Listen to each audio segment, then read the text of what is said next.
ಎಲ್ಲರಿಗೂ ನಮಸ್ಕಾರ. ನಾನು ನಿಮ್ಮ ರವಿ. ಸೊ ನೀವು ನೋಡ್ತಾ ಇದ್ದೀರಾ ಇರಿಟೇಷನ್ ಗುರು. ಸೊ ಇದು ನಮ್ಮ how to save money part 2 ಭಾಗ. ಸೊ ಇದರಲ್ಲಿ ಏನಂದರೆ ನಾವು ನಿಮಗೆ ತಿಳಿಸ್ದಂಗೆ ನೀವು ಮೊದಲು ಫಸ್ಟು ಹೋಗಿ ನಮ್ಮ ಈ ಭಾಗವನ್ನು ನೋಡಿ, ಯಾಕಂದರೆ ಭಾಗವನ್ನು ನೋಡಿದಲ್ಲೇ ನಿಮಗೆ ಭಾಗ 2 ಇದನ್ನು ಪಾರ್ಟ್ 2 ನೀವು ನೋಡಿದ್ರೆ ನಿಮ್ಗೆ ಅರ್ಥ ಆಗೋಲ್ಲ. ಸೊ ಪಾರ್ಟ್ 1 ನೋಡಿದ್ದೀರಾ ಅಂದರೆ ಮಾತ್ರ ಇದನ್ನ ಕಂಟಿನ್ಯೂ ಮಾಡಿ, ಇಲ್ಲಾಂದರೆ ಫಸ್ಟು ಪಾರ್ಟ್ 1 ವೀಡಿಯೋನ ಖಂಡಿತವಾಗಿಯೂ ನೋಡಿ. ಸೊ ನಾನು ನಿಮ್ಗೆ ಹೇಳ್ದಂಗೆ ಪಾರ್ಟ್ 1ನಲ್ಲಿ ನಾನು ನಿಮಗೆ ತಿಳಿಸಿದ್ದೆ 10,000 ನಿಮ್ಮ ಸ್ಯಾಲರಿಲಿ ಸೇವ್ ಆಗುತ್ತೆ. ಅಂದರೆ ಎಲ್ಲರಿಗೂ ಅಲ್ಲ, ನಾನು ಹೇಳಿದ್ದು ನಿಮಗೆ ಒಂದು ಎಕ್ಸಾಂಪಲ್ ಅಮೌಂಟ್ನ ತಗೊಂಡು, ಸೊ ಅದ್ರ ಪ್ರಕಾರ 10,000 ಸೇವ್ ಆಗುತ್ತೆ ಪರ್ ಮಂತ್ ಅಂತ ಹೇಳಿದ್ದೆ. ಸೊ ಆ 10,000 ಸೇವ್ ಆಗಿದ್ದು ಅದನ್ನು ಏನು ಮಾಡಬೇಕು, ಅದನ್ನು ನೀವು ಯಾವ ರೀತಿ ಇನ್ನೂ ಹೆಚ್ಚಿಸ್ಬೇಕು, ಆ ಮನಿ ಹೇಗೆ ಮಲ್ಟಿಪ್ಲೈ ಆಗಬೇಕು. ಯಾಕಂದರೆ ಮನುಷ್ಯ ದುಡ್ಡನ್ನು ದುಡಿದ ಮೇಲೆ ಆ ದುಡ್ಡು ಮತ್ತೆ ದುಡ್ಡನ್ನು ದುಡ್ದಾಗಲೇ ನೀವು ಸಕ್ಸಸ್ಫುಲ್ ಆಗೋದು.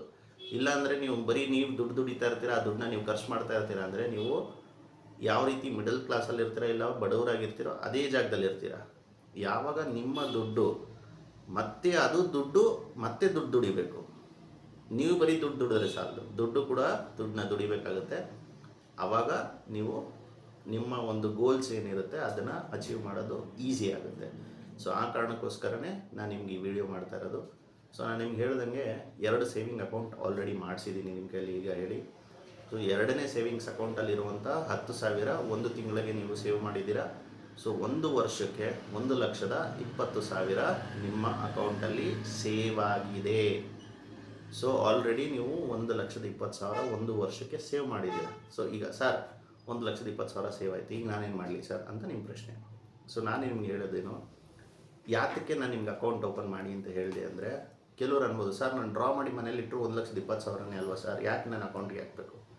ಸೊ ಈಗ ನೀವು ಡ್ರಾ ಮಾಡಿ ಮನೇಲಿ ಇಟ್ಟಾಗ ಏನಾಗುತ್ತೆ, ಒಂದು ವರ್ಷಕ್ಕೆ 1,20,000ನೇ ನಿಮ್ಮ ಹತ್ರ ಇದ್ರೂ ಅದಕ್ಕೆ ನಿಮಗೆ ಯಾರೂ ಬಡ್ಡಿ ಕೊಡಲ್ಲ. ಹಾಗನ್ಬಿಟ್ಟು ನಾನು ನಿಮಗೆ ಯಾರಿಗಾದ್ರೂ ಬಡ್ಡಿ ಬಿಡಿ ಅಂತ ನಾನು ನಿಮ್ಗೆ ಹೇಳ್ತಾ ಇಲ್ಲ, ಆದರೆ ಕ್ಯಾಶ್ ಯಾವತ್ತೂ ಯಾವುದೇ ಕಾರಣಕ್ಕೂ ನಿಮಗೆ ಬಡ್ಡಿ ಕೊಡಲ್ಲ. ಅದಕ್ಕೆ ನಾನು ನಿಮಗೆ ಅಕೌಂಟಲ್ಲಿ ಇಡೋಕ್ಕೆ ಹೇಳಿದ್ದು. ಸೇವಿಂಗ್ಸ್ ಅಕೌಂಟಲ್ಲಿ ಇಟ್ಟಾಗ ಏನಾಗುತ್ತೆ, ನಿಮಗೆ ಕನಿಷ್ಠ ಪಕ್ಷ 2.5% ಅಷ್ಟು ಇಂಟ್ರೆಸ್ಟ್ ಬರುತ್ತೆ. ಇನ್ ಕೇಸ್ ನೀವೇನಾದರೂ SBI ಅಕೌಂಟ್ ಇಟ್ಟಿದ್ದೀರಾ ಅಂದರೆ 2.85%ವರೆಗೂ ನಿಮಗೆ ಇಂಟ್ರೆಸ್ಟ್ ಸಿಗುತ್ತೆ ಒಂದು ವರ್ಷಕ್ಕೆ. ಸೊ ನಿಮಗೆ 1,20,000ಕ್ಕೆ ಒಂದು ವರ್ಷ ನೀವು ಅಕೌಂಟಲ್ಲಿ ಇಟ್ಟಿದ್ದೀರಾ ಅಂದರೆ 3,000 ನಿಮಗೆ ಇಂಟ್ರೆಸ್ಟು ಆ್ಯಡ್ ಆಗುತ್ತೆ ಒಂದು ವರ್ಷಕ್ಕೆ. ಸೊ ಅದು ಸೇವಿಂಗ್ಸ್ದಾಯಿತು. ಸರ್ ನೀವು ಕೇಳ್ಬೋದು, ಸರ್ ನಾನು FD ಮಾಡ್ಬೋದಾ ಸರ್? ಹೌದು, ಖಂಡಿತವಾಗಿಯೂ ಮಾಡ್ಬೋದು. ನೀವು 1,20,000 ನಿಮಗೆ ಕಂಪ್ಲೀಟ್ ಆದಮೇಲೆ ಅದನ್ನು ನೀವು FD ಮಾಡಿಸಿ, ಅಲ್ಲಿ ನಿಮಗೆ 6 to 7%ವರೆಗೂ ನಿಮಗೆ ಇಂಟ್ರೆಸ್ಟ್ ಸಿಗುತ್ತೆ.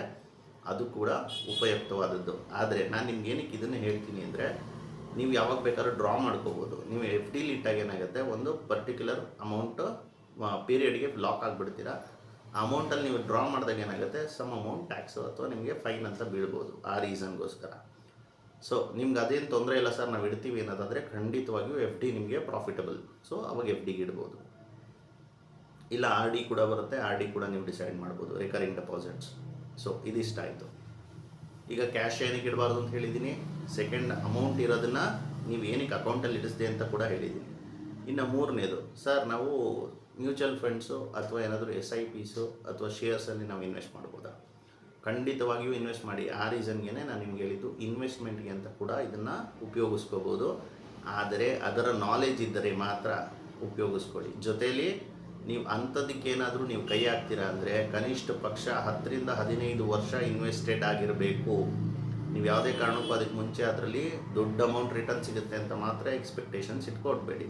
ನೀವು ದೊಡ್ಡ ಅಮೌಂಟ್ ನಿಮಗೆ ರಿಟರ್ನ್ಸ್ ಬೇಕು ಅನ್ನೋದಾದರೆ ಲಾಂಗ್ ಟರ್ಮ್ ಇನ್ವೆಸ್ಟ್ಮೆಂಟ್ಸ್ ಆಗಿರಬೇಕಾಗತ್ತೆ. ಆಗ ನಿಮಗೆ ಒಳ್ಳೆ ರಿಟರ್ನ್ಸ್ ಬರುತ್ತೆ. ಅಷ್ಟು ನಿಮ್ಮ ಹತ್ರ ಟೈಮ್ ಇದೆ, ನೀವು ಅಮೌಂಟ್ನ ಲಾಕ್ ಮಾಡೋಕ್ಕೆ ತೊಂದರೆ ಇಲ್ಲ ಅಂದರೆ ನೀವು ಖಂಡಿತವಾಗಿಯೂ ಇನ್ವೆಸ್ಟ್ ಮಾಡ್ಬೋದು. ಅದಕ್ಕೆ ಪ್ರೊಸೀಜರ್ಸ್ ಏನೇನು ಬೇಕೋ ಅದು ನಿಮಗೆ ಫ್ಯೂಚರಲ್ಲಿ ತಿಳಿಸ್ತೀವಿ. ಇನ್ನು ನಾನು ನಿಮ್ಗೆ ಹೇಳ್ದಂಗೆ, ಫಸ್ಟು ನಾವು ನಮ್ಮ ಒಂದು ಡೇ ಟು ಡೇ ಲೈಫಲ್ಲಿ ಇನ್ವಾಲ್ವ್ ಮಾಡಬೇಕಾಗಿರೋಂಥ ಒಂದು statement, savings first spending next, savings first spending next. So ಇದನ್ನು ನೀವು ಅಳವಡಿಸ್ಕೊಂಡ್ರೆ ಖಂಡಿತವಾಗಿಯೂ ನೀವು ದುಡ್ಡನ್ನು ಉಳಿಸ್ಬೋದು. ಸೊ ಈಗ ನಾನು ನಿಮ್ಗೆ ಹೇಳ್ದಂಗೆ, ದುಡ್ಡು ದುಡಿಬೇಕು ಅಂದರೆ ನೀವು ಈ ಯಾವುದಾದ್ರೂ ಒಂದು ಫಾರ್ಮೆಟಲ್ಲಿ ಉಪಯೋಗಿಸ್ಕೋಬೇಕಾಗತ್ತೆ. ಸೊ ನೀವು ಬ್ಯಾಂಕಲ್ಲಿ ಇಟ್ಟಿರೋ ಅಮೌಂಟನ್ನು ಐದರ್ ನೀವು ಎಫ್ ಡಿಗೆ ಇಡ್ಬೋದು, ಇಲ್ಲಾಂದರೆ ರಿಕರಿಂಗ್ ಡೆಪಾಸಿಟ್ ಇಡ್ಬೋದು, ಇಲ್ಲಾಂದರೆ ಸೇವಿಂಗ್ಸ್ ಅಕೌಂಟಲ್ಲಿ ಇಡ್ಬೋದು. ಸೇವಿಂಗ್ಸ್ ಅಕೌಂಟಲ್ಲಿ ಇಟ್ಟಾಗ ನೀವು ಯಾವಾಗ ಬೇಕಾದರೂ ಆ ದುಡ್ಡನ್ನ ಡ್ರಾ ಮಾಡ್ಬೋದು. ಉಳಿದಿರೋ ದುಡ್ಡಿಗೆ ಮಾತ್ರ ನಿಮ್ಗೆ ಇಂಟ್ರೆಸ್ಟ್ ಸಿಗುತ್ತೆ. ನೀವು ಎಫ್ ಡಿಗೆ ಹೋದಾಗ ಏನಾಗುತ್ತೆ, 2 ರಿಂದ 3 ವರ್ಷದವರೆಗೂ ನಿಮಗೆ ಹೈಯೆಸ್ಟ್ ಪರ್ಸೆಂಟೇಜ್ ಬರುವಂಥ ಇಂಟ್ರೆಸ್ಟ್ ಇರುತ್ತೆ. ಅಷ್ಟು ಅಮೌಂಟು ಅಷ್ಟು ವರ್ಷದವರೆಗೂ ನೀವು ಲಾಕ್ ಮಾಡಬೇಕಾಗತ್ತೆ.